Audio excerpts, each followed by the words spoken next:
Yeah, it's Chance Casey with Chance Casey Real Estate Group here, and today we're going to talk about just kind of like some things to think about before you buy a new build or a resale.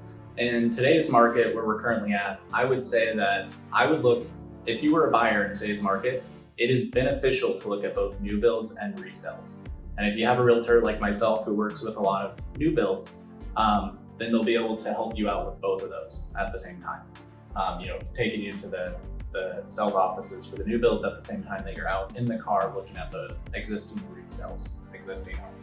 It's the resales. Some people don't know that. But anyways, if you asked me about this back in January or March, I would have said no, new builds 100% all the way. But I think that because the market is starting to taper off a little bit, there's starting to be a little bit more homes in the market available to be seen, and it's just not as competitive as it was when people were going like $50,000 to $100,000 for asking, and just made more sense to get a new build just off of that, so you weren't overpaying.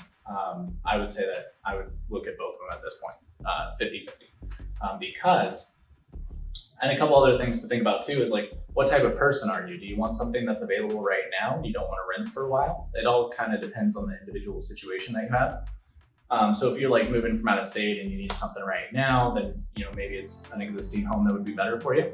But if you could move from out of state and get a rental for a time period for like a year, and then move into that new build once it's completed, that works for people as well. We have a lot of those going on right now. With new builds also, if you're a picky person, and I'm pretty picky, so I just bought a new build, and I'm just gonna be honest about that.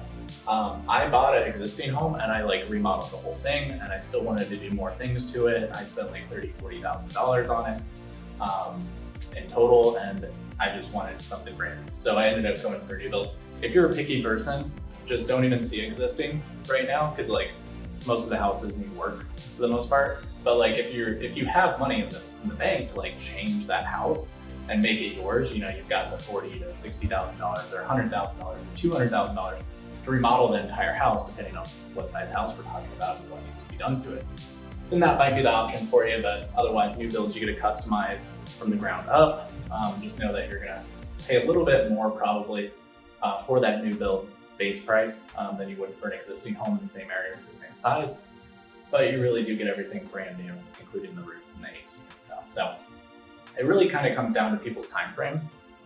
It's typically what's the biggest motivator there and how picky they want to be with what's already in their house. Another thing to mention is pools.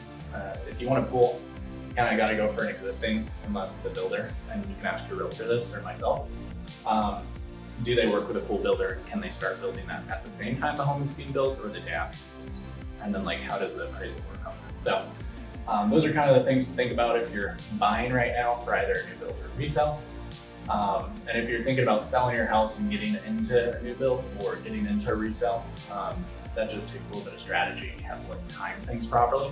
So definitely talk to myself or the realtor if you're choosing, if you're in another state or something, to make sure that you're just adding those timelines up and making sure that it works out. So give me a call if you need anything, 602-525-5502.